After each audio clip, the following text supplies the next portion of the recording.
GearNetwork.com. This is a Gear Network production.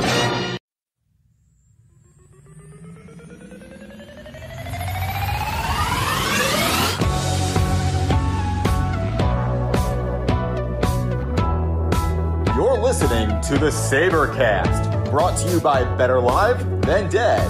And now your hosts, Brayton Wilson and Ryan Wolfe. And we welcome you to Season 1, Episode 2, the preseason wrap of the Sabrecast, powered by Better Live Than Dead and the Gear Radio Network. I am Ryan Wolfe, at WolfBLTV on Twitter. Joined here on the IndyCar Media Hotline by Brayton Wilson, at BJ Wilson, WGR on Twitter. How you doing today, Brayton? I'm feeling pretty good there, Ryan. How about yourself? It's, opening night of hockey tonight as we record on Wednesday, October 3rd. And tomorrow night, October 4th, is going to be the Game 1 of 82 in the regular season for the Buffalo Sabres. It's crazy to think it's already here, but you know what? It's when football season starts for me, it's always kind of a little hang-up where I'm like, I'm not really ready for fall. But then, October rolls around, hockey season starts, and we go from there. And then I'm ready. I'm ready for it. And, it helps that the Sabres play 3 games in 5 days. They play Thursday, Friday, Monday, which we'll talk about here in just a moment. Before we go too far, though, first off, you can obviously hear us over at betterlivethandead.com as usual. iTunes, Google Play Music, iHeartRadio, and Spotify.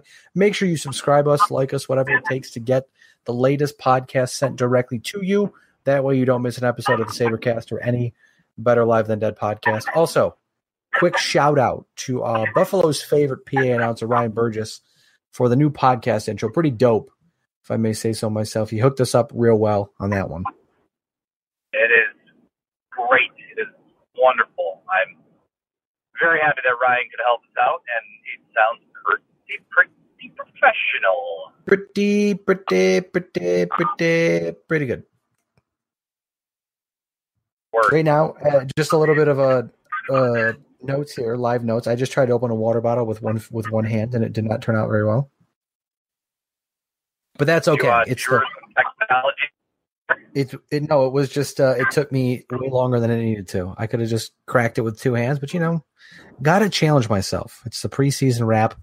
We got to talk about some Buffalo Sabres hockey. First off, like we said, twas the night before Sabres hockey.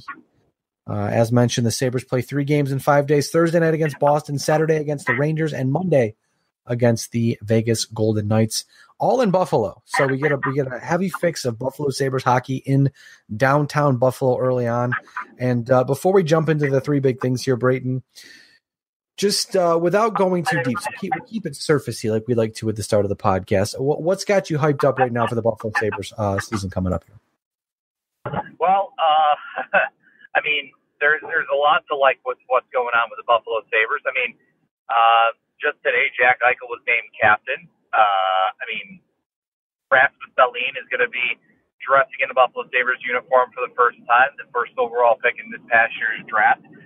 Just a bunch of new players and really good young players that are going to be cracking the NHL lineup or about to crack the NHL lineup in Rochester. And, there's really a lot to like about what is in store for this season for the Buffalo Sabres. I mean, you look at the overhaul that, the overhaul, I should say, not plural, Jason Botterill is that he's made so far with, just with the defense, with goaltending and at forward. You move out, a couple of big pieces in Evander Kane and Ryan O'Reilly, and pretty much you're replacing them with some good young talent, some pretty decent NHL talent, and just the overall complexion of how this team is going to look moving forward, heading into this new, I guess you could call era, just because this is supposed to be the first year that we're going to be ending the old era with the suffering. And hopefully this year is going to be a new era where, hey, this year we're expected to at least contend and be in contention for a playoff spot into March. And hopefully that'll continue on, and the Sabres will be able to build off of this season in particular and continue to move on from here. But there's so much to look forward to. There's a lot that we could talk about and get into.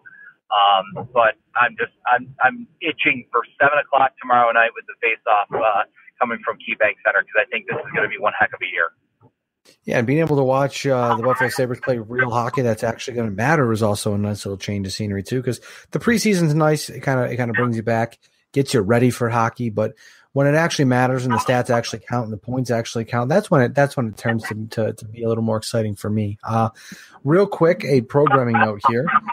We didn't include it in the podcast notes because it happened after I wrote the podcast. Little spoiler alert there. But Jack Eichel has been named the captain of the Buffalo Sabres, and no surprise really to anybody.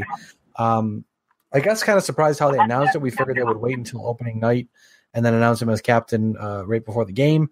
But they decided to do it the last practice before the opening night. So, hey, congrats to Jack Eichel. You've also got Zach Bogosian as the associate or assistant, whatever you want to call it, and then alternate. Thank you. I totally swung and missed on that one.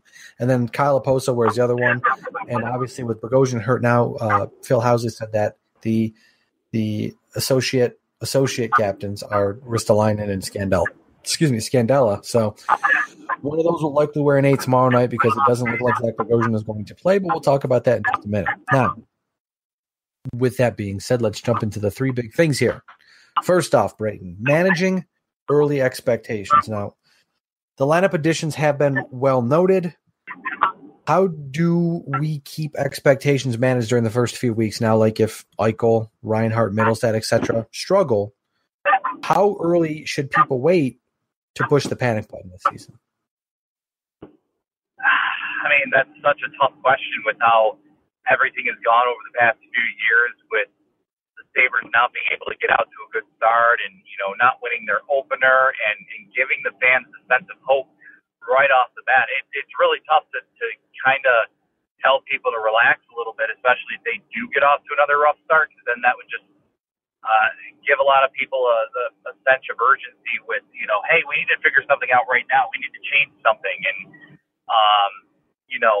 last season, unfortunately for the Sabres, it seemed like that season was over in November. By Thanksgiving, the season was already done. They weren't going to make the playoffs, and it was going to be a really ugly season. And hopefully this season's not going to be the same, but, I mean, certainly it's difficult to gauge how, if things go wrong for the Sabres once again, when's that time to kind of push a little urgency or, as you mentioned, push the panic button a little bit, just to kind of say, hey, we need to figure this stuff out, because if we don't, then the season's already going to be lost early on. It's honestly just going to be, I don't even know.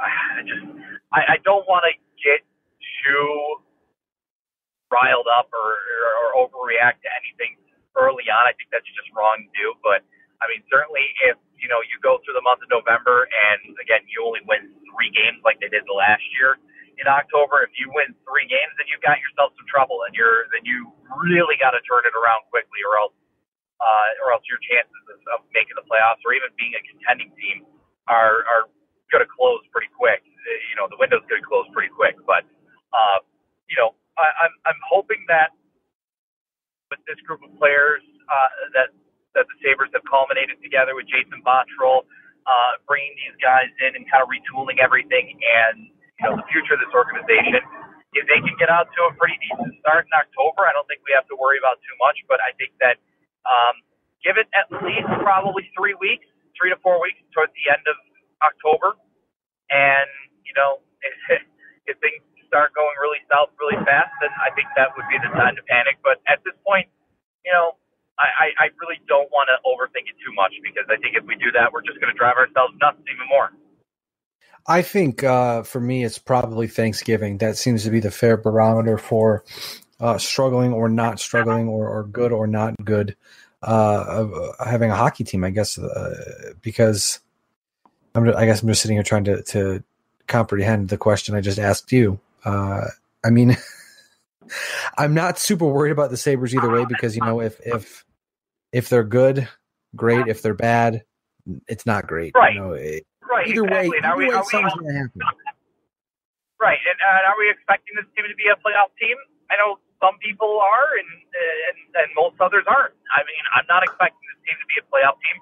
Just be a team that's going to be able to compete well into the late in the season. Like, I mean, early March I'd be fine with. If you start to fall off in mid to late March and by the start of April you're out of it, I'm okay with that. It's better than what we've had to deal with for the past, 5-6 years, because, you look at how the Sabres have come along, and that era of suffering has been suffering. It's been rough. It's been very, very difficult to grasp what's going on and to grasp the realities of this team being so bad for that long.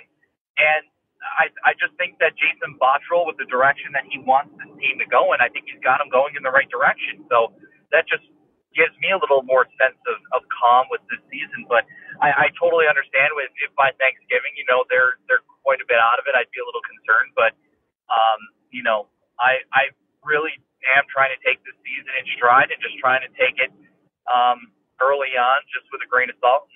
Let's let it ride right off the bat. And if things get really dramatically bad, then we start to worry more. And I think, too, that they've done enough this offseason, as we talked about, the lineup changes, the roster changes, everything. They've done enough to be better. I mean, we always say, we tongue-in-cheek say that, last season they were so bad that it can't get much worse. It can't really get much worse than what it's been for the Buffalo Sabres these past few years. I mean, statistically, it probably could get worse, but I think with another year of Eichel, if Reinhart can put it together early on, if Middlestat doesn't struggle out of the gate, I know they're gonna try to shelter him just a little, which we'll talk about here in a few minutes. I think you're gonna wait a while. I mean, Carter Hutton, if he can be average, I mean, that will make the Sabres better, because we all saw how Robin Leonard performed last season. If the defense can be a little better, which they should be, that'll be fine. I mean, they've added a lot of 5-on-5 scoring depth, which will help out a ton. They've got some promising young prospects, Tage Thompson, Casey Middlestat, as mentioned. And there's a lot of depth in this lineup too, which it may not work out, but you know what? They're deeper than they've been in a while. So expectations can be high, expectations can be low. That's completely up to you, whoever you may be, listener in podcast land. But my thought is, just let it, like you said, Brayton, let it ride and just let it work itself out. In, I'm saying Thanksgiving, December 1st-ish. If they're bad, then we start to worry a little. But I'm not going to hit the panic button. I'm not breaking the glass in case of emergency for quite a while, that's for sure. Right. I mean, it would literally have to get out to a trouble start for me to hit the panic button and break the glass in case of emergency, where, last year, I think, as I mentioned before, they only won 3 games in the month of October last year. If that's the case, I'd really not like to hit that, but, I mean, I would not blame others if they did. I think literally if it would have to be like the Arizona Coyotes of last year, because I think the Coyotes, they got off to almost a historically bad start last year, and they still ended up being a fairly decent team in the end. But just with how things could be, it could be a lot worse for the Sabres. But I just think that this year, if they start out okay but not great, then it's not something to worry about. But I mean, if they win one game in October, then I think then you really can start to worry, just where is the progression of this team going? Yeah, for sure. I definitely agree with that one. And I guess when it comes to managing expectations, we look over at some preseason injuries, because there are some players who we expected a lot out of who will not be playing early on. First off, Zach Bogosian. Death taxes and Zach Bogosian being hurt. When he's on the ice, he's a positive for the Buffalo Sabres, but the problem is he's having trouble getting onto the ice. He may play on Thursday, but my thought is if he's nursing any sort of slight injury with his history, they may say, look, it's a marathon, not a sprint. If he misses a couple games, maybe it'll work out in the Sabres' benefit. Who knows? But he didn't skate with the team on Wednesday. He wasn't in a pairing on Wednesday, so have to think he won't be in on Thursday night, but we will see. But Brayton, my question for you is, I know we've lost a ton of trust in Zach Bogosian's ability to stay healthy, but is it beyond the point where we can trust Zach Bogosian to be a consistent performer and a consistent contributor in this lineup? It's all about that health, man. It's all about him being able to stay healthy and not be freaking hurt all the time. I mean, this guy comes in to training camp, comes into the preseason, and he says, man, I'm 100% healthy for the first time in a really long time. And then, what do you know, he gets hurt once again. He gets banged up. And, you know, it's always concerning with Zach Bogosian. But we've seen Zach Bogosian when he's even just the slightest bit healthy, when he can put some games together and stay on the ice. He's a contributor. He's a guy that knows how to play a decent two-way game. He's not an all-star, but he's a guy that certainly, you know, can hold his own in both ends of the ice. He's a smart guy. He skates really well. And he just does some little things very good, and he does other little things that are just completely puzzling in what's going on. But I really like his skating when he's healthy. Obviously, he's a good skater. He's not afraid to be aggressive when he's, you know, got the puck on his stick, or, you know, when he's trying to make something happen offensively. He's aggressive, and that's obviously something that we definitely want to see from this team moving forward is a good offensive-minded aggressiveness on the blue line. But if he can't stay healthy, then you can't ever rely on him. I mean, you know, he's a guy that's not afraid to fight. He's a guy that's not afraid to be physical and hit and, you know, lay the body down a little bit. And he's not afraid to be a guy that can join the rush and everything. But, man, stay healthy, Zach. I mean, and I mean, I'm not trying to say that to sound, you know, to be a mean guy or anything. I'm just saying, you know, dude, if you can stay healthy, if we can get you to just stay healthy for 65 games this year, that would be a huge positive. That would be a huge benefit for the Sabres, just because he's a guy that can kind of plug in as that perfect second or third pairing defenseman. You don't want to give him too many minutes. He can handle it, but I certainly wouldn't be super comfortable with giving him all those minutes. But he's a guy that you can rely on to be a decent defensive piece in both ends of the ring. So, again, I hope whatever he's got right now, whatever's ailing him is minor. And if he misses just a couple of games, okay, that's fine. But I think in order to get the full Zach Bogosian experience, we need to have him pretty healthy for about 65 games this year.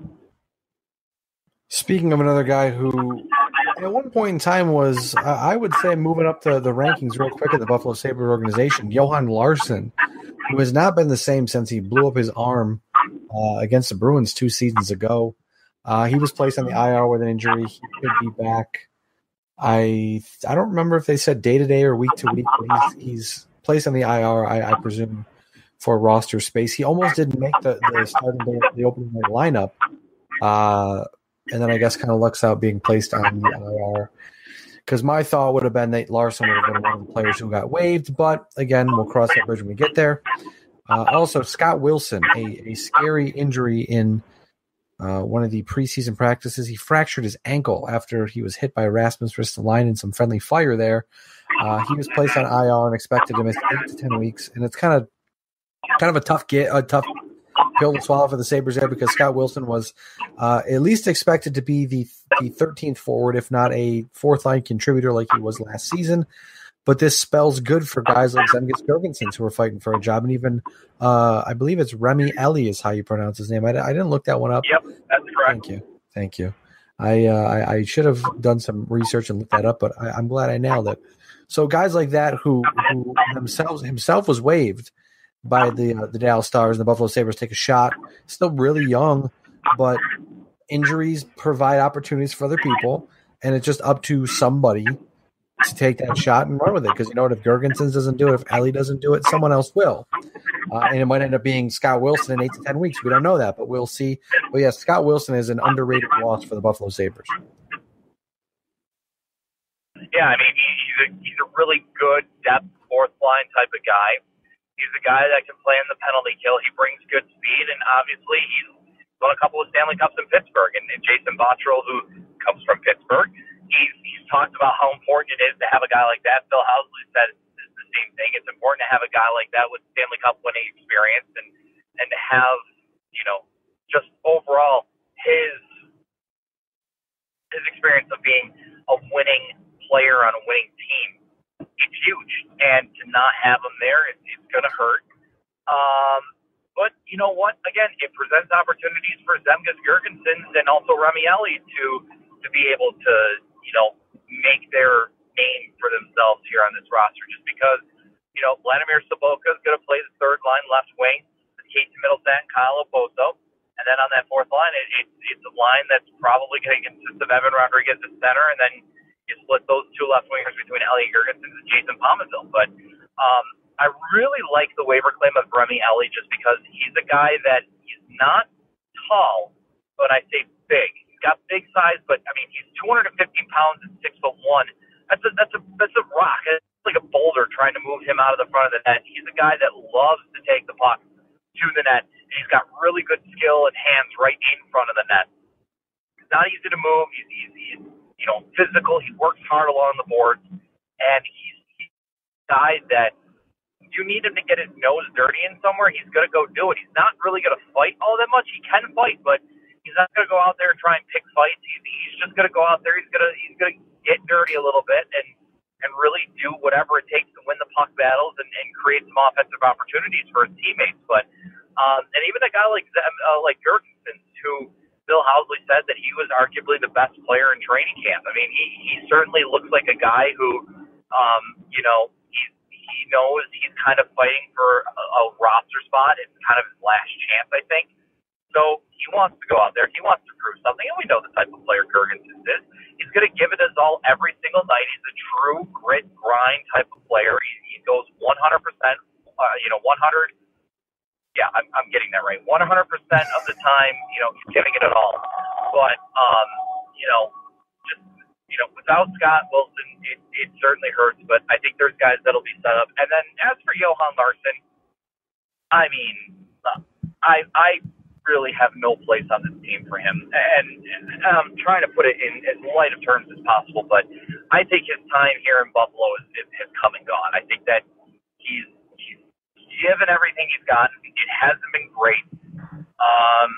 And when he comes back from injury, I don't know what they're going to try to do, whether they try to trade him or they try to waive him and send him to Rochester. But you just don't know what's going to happen if that's the case. If he gets waived and then he refuses to go to Rochester, then what next? But it's a difficult situation because Larsson doesn't really fit anything that's going on right now in Rochester or in Buffalo, or even for that matter, Rochester. I mean, Larsson's a guy who doesn't skate the fastest. He's not offensive really at all, and his stats have been declining at a very alarming rate. I mean, I think I saw a stat or heard of a stat where with the addition of Remi Elie, it instantly adds something like a 6 goals per 60 rate over Johan Larsson. Larsson was already, as it is, one of the lowest scoring forwards in all of hockey. So, if Johan Larsson comes back, he's ready to go, he's healthy,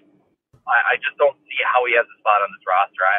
Even with Remi Elie, you can try and send him to waivers and send him to Rochester, but Dallas has the right to reclaim him, and then they immediately have the right to send him down to the AHL and the NHL. So, and I like Remi Elie. I think he's got a chance to be something on this roster. And, I just think that if that case comes about where Johan Larsson is ready to go, and if you put him on waivers or you see what you want to do with him, I think you do that because I think that his time in the organization I think he's done enough. Or, I wouldn't say done enough. I just think that he's played enough. He's been exposed enough to the point where I think everybody knows what they're expecting of him, and that's not anything that's fitting in today's NHL. Yeah, I definitely think that it's almost like you mentioned Zemgus Girgensons. I think that the Buffalo Sabres have given guys like Girgensons, guys like Larsson, chance after chance after chance after chance. And I don't remember who pointed out on Twitter, but it is kind of a funny stat to look at. Zemgus Girgensons has now fallen behind Mikhail Grigorenko on points per game. If that means anything to you, I laughed. I thought it was great because I know everyone was quick to run Grigorenko out of town, but Girgensons, they love him because he scored 15 goals in a year where Ted Nolan literally just said, go do whatever you want on the ice as long as you score goals.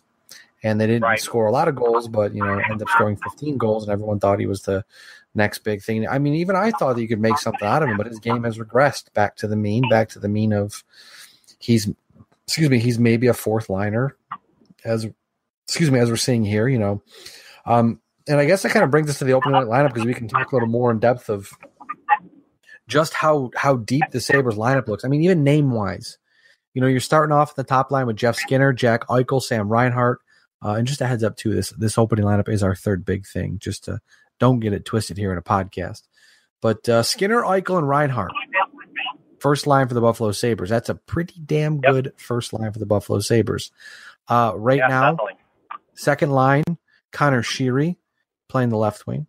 The center, Patrick Berglund, who many thought would be the third-line center and may end up being the third-line center in the not-so-distant future. And then Tage Thompson on the right wing getting a very, very, very big shot to start off. He earned it too, for sure. I'm certainly surprised a little if you had told me at the start of preseason that Patrick Berglund was going to be the second line center and Tage Thompson was going to be the second line right winger. May not have believed you. But both of those guys have had a pretty good camp and really shown their worth so far, enough to get these opportunities on the second line. Yeah, no, I mean, I think Tage Thompson is showing why the Sabres were looking to acquire him in a deal that would send Ryan O'Reilly to St. Louis. He's got size, he's got the speed, he's got the shot. Maybe his physical play isn't up to par of what, maybe the Sabres would like him to be, but I mean, he's going to play plenty in the NHL, it seems like, this season. And I mean, why not let him go out there, let him learn on the fly, and he's certainly a kid that seems like he's got a good head on his shoulders, and he just works hard out there. He's a kid that is good with his stick too. I mean, during the Prospects Challenge, he was stripping pucks for breakaways. He was doing the little things that would give him the opportunity to go in and create a really good offensive scoring opportunity to really help out the team. And then in the preseason, he's doing the little things with his speed and with his good stick work to get in low and really create opportunities for his teammates to get the puck and then create another scoring chance. But I mean, I like what Tage Thompson has brought, and along with Patrick Berglund, who I think has certainly supplanted himself as the second line center with the I wouldn't say slow development of Casey Middlestat, but certainly not what we maybe expected at first right away. So Patrick Berglund obviously is a veteran in the NHL. He's a guy that's been around for a while. He's had some decent success in St. Louis, and as long as he can stay healthy, which he's been able to relatively, he's going to contribute day in and day out. And you've also got Connor Sheary, who can certainly plug and place into that line. He's going to be a guy that's going to be a pitcher for a playmaker, and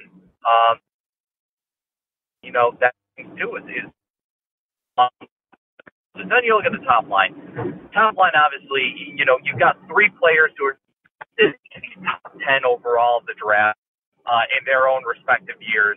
Jeff Skinner's a goal scorer. I mean, purely, and guys don't like playing against him because he's a guy that always has the puck on his stick. He's so elusive. He uses his speed and his creative skills to keep the puck away from guys, and he certainly knows how to rip the puck into the back of the net. So that's going to help. And obviously with him playing with a guy like Jack Eichel, even Sam Reinhart. Sam Reinhart's more of a playmaker. He's a guy that is going to be in the right spot at the right time. He thinks the game at a super high level, and he uses that to his advantage because, he's not a fast guy, but when you think the game at such a high speed that Sam Reinhart does, you play faster. It's almost like you are a little faster on the ice, but you're not foot speed fast. You're just mentally fast, getting into areas that you can set yourself up to score goals, getting ahead of plays and and look like you're beating guys to the puck and playing at a faster pace. So, and the Sabres, their depth also is pretty darn good too. Not only in Buffalo but also in Rochester as well. So, the way the lineup looks to start the season looks very promising, and for the first time, I think in a really long time, we can actually finally say that if something, God forbid, goes wrong in Buffalo, Rochester's got a good group of young talent and certainly NHL level talent to be able to come up and fill in and immediately plug into place and be a good, viable option for the Sabres moving forward. And just looking at the top six compared to the bottom six is actually much improved. They've got Vladimir Sobotka, the third line left winger, Casey Middlestat, the third line center, and Kyle Oposo, the third line right winger. Now this may end up being, at least Middlestat Oposo may end up being 2/3 of the second line, but it almost seems to me like they're because you said Casey Middlestat did not jump off the ice during the preseason at all, and that's understandable. He's still young. He's only played a handful of NHL games in his career. It's going to take some time, but you can still have him in the lineup and shelter him and put him in situations that he can succeed in being on the third line. So that should work out well for him. Plus, being with a savvy veteran like Kyle Oposo, it should really work out for him. It should really help him out too. I mean, I certainly think that's a combination, and then that's a combination that will be successful. But also looking at Vladimir Sobotka, who has been very impressive since he's come over in that Ryan O'Reilly trade in the offseason. By no means am I expecting him to be, amazing. But if he can play his role, if he can fill his role the way that he's intended for this hockey team, it may turn out to be a very, very, very underrated move for the Buffalo Sabres to grab him in that Ryan O'Reilly trade. So like I said, I'm very interested to see how the third line goes, how much time they get. Do they end up, do Berglund and Middlestat, are those two interchangeable, or is it pretty locked in right now where it's going to be, Sheary, Berglund, Thompson, Sobotka, Middlestat, Oposo? We'll see. But I'm digging that third line for sure. Definitely, yeah. And I mean, with a guy like Sobotka, he was a guy that years ago was a very gritty guy. He was playing a physical, tough game. He'd win you face-off, and, he was that perfect third, fourth-line grinder type of player. Then he goes back to the KHL, becomes more of an offensive-type player, and then he comes back to St. Louis, and the Blues were expecting the same player, but then all of a sudden he's just like, well, I want to be more offensive. So his production actually tended to decrease because he wasn't doing what he was doing before to get to those opportunities and be able to, create scoring opportunities and get the puck in on net. But it certainly seems like now with him being more offensive and having that skill and speed, he does have decent speed for the type of player he is. But I think that's a huge benefit for the Sabres at this point where they are trying to become more of that speed skill team. And I think Sobotka fits in pretty well along with his ability to be a really tough player to play against.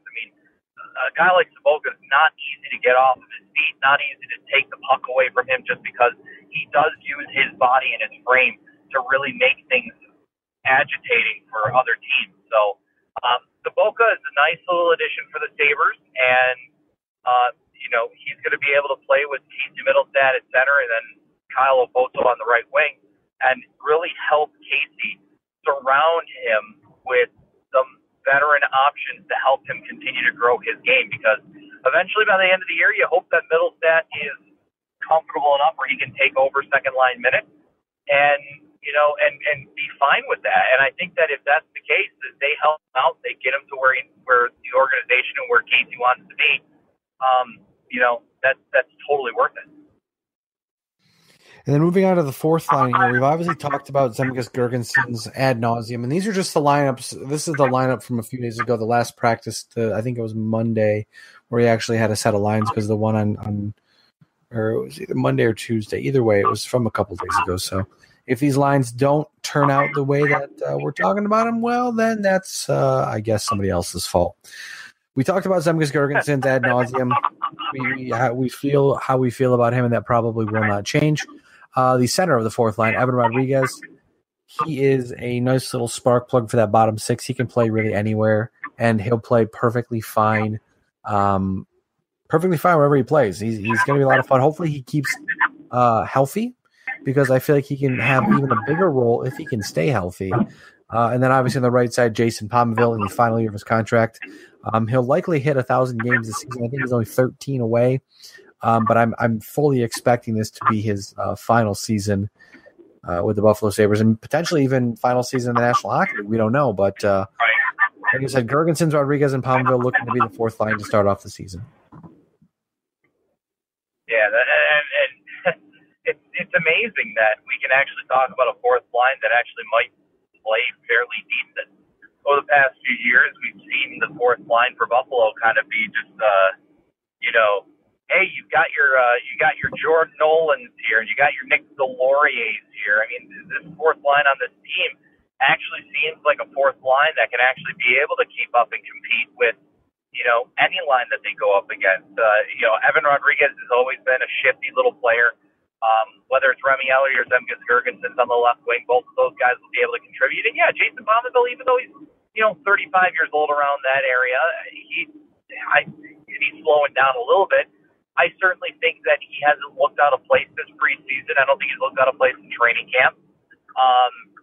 We'll see where the rest of the season goes. Maybe he gets a little fatigued just with his age and the pace of play that this league is at right now. But I mean, at this point, that fourth line looks pretty good compared to what we've had in the past few years. Absolutely, and that's the one thing that gets so exciting is that the Sabres have struggled. We know that they haven't had a lot of 5-on-5 scoring. They seem to improve that. They haven't had a lot of depth.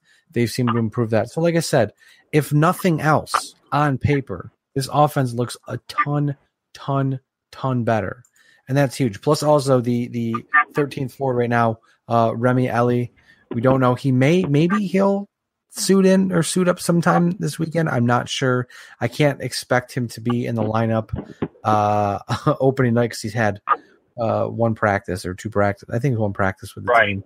So yeah, that's probably too much to ask. But you got to figure that with Remi Ellie being a Jason Botterill guy, you got to think that they're definitely going to want to try to get him in the lineup sometime soon to see what he can do. But moving over to the defense real fast here. Top pairing, it's going to be Scandella and it's going to be Ristolainen. That's no doubt about that, and rightfully so. I mean, Scandella, his stats may not have jumped off of the paper last season, off the score sheet, but Marco Scandella had a fantastic season with the Buffalo Sabres last year. Rasmus Ristolainen was Rasmus Ristolainen. It wasn't horrible, it wasn't fantastic, but it was good. And I mean, that's really all I guess you can ask for Ristolainen at this point, is just to be good, be consistent. The second pair, as of a few days ago, Jake McCabe on the left side, Rasmus Dahlin on the right side. Now, obviously, we know Dahlin was fitting on the left side just from past experience, but also just seeing him in preseason. They tried him on the right side, and I guess he's going to stick there for now, which kind of works out because they really needed somebody on the right side for now. So Dahlin will slot in there. The third pair looks to be Nathan Beaulieu, which may give somebody indigestion and maybe want to vomit because he was not good at all last year. I mean, he had some glimmers of hope, but he wasn't just not good. And he's paired with Casey Nelson, who had a great end to last season, a great preseason up to this point.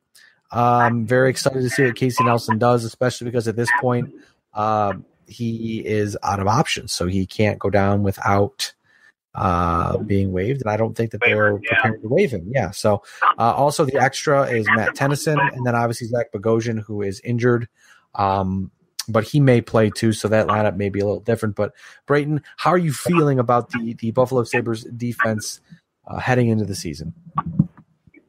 I feel okay about the defense. Obviously, you've got your top four in Scandella, Ristolainen, McCabe, and Dahlin right now. I think all four of those guys have played pretty well. Obviously, Scandella and Risto, there's nothing really to worry about them. They've had the chemistry that they did last year, so they'll be okay.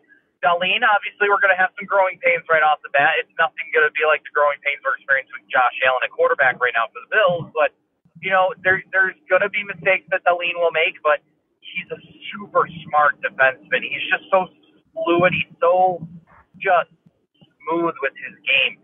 He's going to learn from his mistakes really fast, and he's going to be able to just go out there and continue to play his style of game, and he's just going to get better with every single shift that he takes to the ice. And I'm really looking forward to see him play.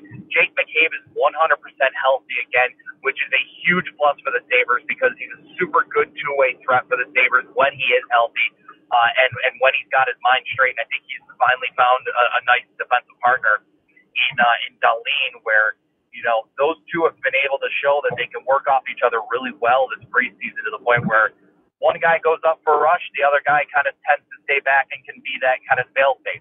And then if the other guy wants to go off, then that other guy can be relied upon to be that fail-safe and be a solid stay-at-home guy and so on and so forth. The third pairing and the extras is where I get a little concerned. If Zach Bogosian is healthy, he's the perfect third-pairing defenseman with Nathan Beaulieu, or even Casey Nelson for that matter. I think Nelson is such a solid, really headstrong defenseman. Nothing ever seems to bother him. He's always so calm with the puck. He slows things down when he needs to. He picks things up when he needs to. He can carry the puck. He can protect the puck. He just is so calm, cool, collective in his game overall. And I think that if and when Zach Bogosian comes back, I'd probably almost rather have Casey Nelson playing maybe on the left side and Bogosian playing on the right side. But, either way, the top 7 of this defensive group is good. And then Matt Tennyson, don't even get me started with Tennyson. I don't understand why he's here. I don't know even if in Rochester he'd even be playing. He might be the 7th defenseman in Rochester right now if he was down there. But I don't know what is so necessary with him. He is every time he takes the ice, he just seems completely lost. So, but barring any unforeseen injuries or any setbacks with any of these other guys, I don't expect Tennyson to really be able to crack the lineup at all. Even if it were sent to Rochester, he'd be more of a depth defenseman to the point where he's probably going to be 5, 6, 7. So, it's whatever with Matt Tennyson. I get why Phil Housley is keeping 8. He likes to have 8 for practice purposes. And, of course, he's more of the defensive coach. He's going to want that extra defenseman, and there's nothing wrong with that. But, Matt Tennyson, really? But then again, you don't want to have a Lawrence Pilot or a Brendan Gooley up from Rochester and keeping him here, and you don't play him at all. You just sit him aside. You put him in the press box every day. It's not good for their young development. They're still young players to the point where they need to get ice time. And Brendan Gooley and Lawrence Pilot and some of these other guys in Rochester, they're going to get top minutes. They're going to be on the ice a lot and be relied upon to be a solid defenseman a lot this season in Rochester. And if they were to do that, if they were to be here in Buffalo, that wouldn't be good for their development because they probably wouldn't play. So, Tennyson can stay here. He can never play. If that's fine by me. Even if he was the last resort, I'd much rather call somebody from Rochester and have them play over Tennyson. But we'll see. Again, I think the defense looks much better on paper this year, both in Rochester and in Buffalo. And I'm just looking forward to seeing where the direction of the defense turns, especially after the past few years where we've been looking for some good, decent defenders, and we've had a couple that were good and decent, and then, the rest of the group is just pretty bad. Yeah, I don't disagree. At this point, I think even Phil Housley himself said, there's no point to keep Gooley up here because, he can go down to Rochester and play major minutes. Same with Alexander Nylander. He could be up here and play 12 minutes a game, or he could be down in Rochester playing 20 minutes a game. And I think that's going to happen. Certainly we'll talk about the Amherst here in the coming weeks. But I think what they've got is probably the best group of defensemen that they can put out there right now. I also do want to make mention real quick of the goaltenders. We know the much talked about duo of Carter Hutton and Linus Ullmark, Hutton will probably, I'm going to say maybe 60-40, maybe a little more for Hutton, or even maybe more for Ullmark, depending on how well each one plays. I have a feeling they'll play the hot hand, but they're definitely going to want to try to ease Linus Ullmark in his first full NHL season. So that'll be interesting to watch as well. But I guess because I know the podcast, we're running a little long here as expected because it's the first real big podcast of the season. But I do kind of want to look ahead here and talk about really what to expect from the podcast this season. I mean, obviously, as mentioned last podcast, Brayton is going to be doing the pre-intermission and post-game shows for the Rochester Americans. So we're going to have a set of eyes on the Emmerks all the time. So we'll have some nice insight there. Obviously, we also watch a ton of Sabres hockey, if not all the games, 99% of them, because obviously, Monday, it's going to be kind of difficult to watch a Sabres game, all of it, because I'm going to be at work until 5 o'clock personally. But don't you worry, I will make sure to get my eyes on that game. But with that being said, we'll be here. We're going to try to podcast as much as possible. We appreciate you guys tuning in. Certainly, we're going to do this as much as we can. There may be some weeks we get a couple podcasts. There may be some weeks we don't podcast at all.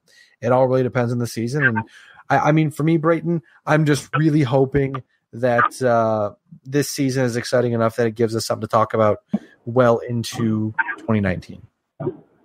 Yeah, I mean, I'm hoping that for both Buffalo and Rochester's sake that there's a lot of good hockey going into the months of March and April. Certainly in Rochester, we could potentially see the Amherst make a nice deep run in the playoffs this year. And in Buffalo, maybe there will be some sort of surprise and the Sabres will manage to squeeze in the playoffs. I mean, the last two teams to have won the draft lottery made the playoffs the next year, being Toronto with Austin Matthews and New Jersey with Nico Hischier. And Rasmus Dahlin is a pretty darn good defenseman who could very well win the Calder Trophy. It's a little more difficult as a defenseman, but I think there's a decent chance he can win it. And, I'm just looking forward to the season getting fully underway and for us to hopefully talk about some pretty damn good hockey. And also, I'm just watching Twitter as the podcast happens real time. Boston is now down 5-0, and they put Jaro Halak in for Tuukka Rask. So the Buffalo Sabres may get a really pissed off Boston Bruins team for their home opener. So that might make for a very, very good game on Thursday night. But hey, we'll talk about it. We'll be here. You can follow us on Twitter at FBLTD, at BJWilsonWGR. Like I said, tune in, betterlivethandead.com, iTunes, Spotify, iHeartRadio, Google Play Music. We're all there. You can listen to us with no problem. Before we go, Brayton, one last thing. Just a prediction. I think for me, I said over at Die by the Blade, I said 80 points. That's for me, that's kind of my, if they hit 80, great. If they don't, ugh. So for you, what's your prediction? Even if it is just a kind of a ballpark. I think I'm going to go on a prediction a little on the high side. I'm going to be a little more optimistic here, I think. And obviously, with me doing that, I'm sure that it'll probably shoot me in the foot later. But I'm going to say the Sabres finish the season with 92 points. They will contend all the way through into early April. And I think they will just miss out on the playoffs. And when I mean just miss out, I mean by a few points. I think that this team could certainly surprise many. I think that once the young guns start clicking in Buffalo, and maybe that means that it's not only Tage Thompson and Casey Middlestat and Rasmus Dahlin, but also maybe Alex Nylander could click here. Maybe Justin Bailey recracks the lineup at some point during the season and finally finds some consistency in his game.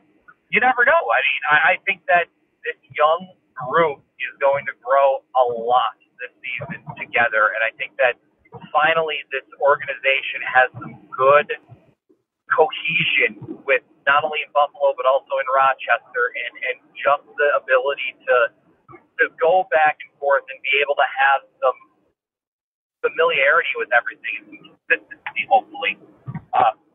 I'm going to say they get 92 points, and they just missed out on the playoffs, but damn, are they going to be fun to watch if they get 92 points this year.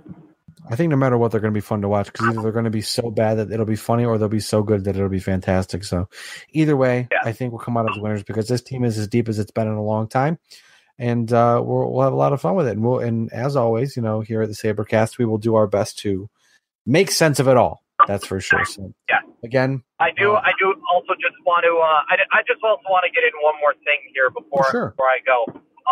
With me doing this new gig with the in-game host for the Rochester Americans of ESPN Rochester, I will be also doing a podcast throughout the entire season called the All Americans Podcast, and pretty much the goal of my podcast is going to be just kind of tying things together with not only Rochester and Buffalo, but also just getting the chance to go a little more in depth with the Amherst, whether that be, talking to some players, just getting to know them a little bit, and or just kind of getting a little more in depth with the organization, seeing the little things that happen in the farm system life. So you can find the podcast on ESPNRochester.com. It'll also be at WGR550.com. It'll probably be up in iTunes at some point, but it's really a cool adventure that I'm going to be getting started here very shortly with the Amherst, and I can't thank Mike Danger with ESPN Rochester enough. I can't thank the Rochester Americans enough for being able to help me out with this opportunity and this venture, and I'm looking forward to it a lot. And hey man, my plan is to have you on the podcast as well. So be sure to check us out there. It's also, be sure to stay tuned to the Sabrecast because we'll have plenty of good stuff to come throughout the season as well, pertaining to the Sabres especially. Yeah, we're taking over one podcast at a time. I totally just made that rap song about me, and it was great. But hey, also, real quick, make sure you get it on Android because I would love to listen to it, and that would be fantastic. Definitely. But as for, I guess this is really, I had a thought to say that, and I just lost it. So, again, I'm at Wolfe BLTD, Brayton's at BJ Wilson WGR. We appreciate you tuning in, and we will talk to you sometime very soon. The preceding presentation has been brought to you by the Gear Network. IndyCar Media is your one-stop shop for quality designs at a quality price. They offer merchandising, company branding, event posters, custom clothing designs, and so much more. Check out their gallery of past designs by visiting facebook.com/IndyCar Media and tell them what you think. That's IndyCar Media, 337-446-4331 or IndyCardMafia@gmail.com. Tell them that we sent you. Again, 337-446-4331. IndyCar Media. Bring your designs to life.